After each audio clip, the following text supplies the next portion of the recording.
how to connect Instagram to Facebook. So you can basically just do it here on Instagram, but in this tutorial, I prefer doing this on Facebook as it is easier.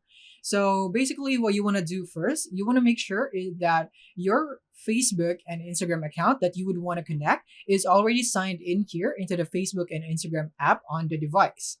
And from here, what you want to do is tap on the menu button here on the bottom right.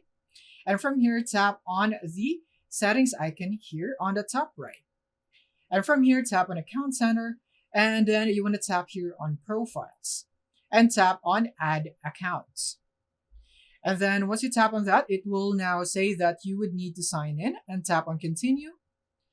And then from here, you just basically need to provide your phone number, username, email, and password of your Instagram account in order for you to add the account in here into the Meta Account Center. And that is the way for you to connect your Facebook and Instagram here on your Meta Account Center. So yeah, this is how you do it.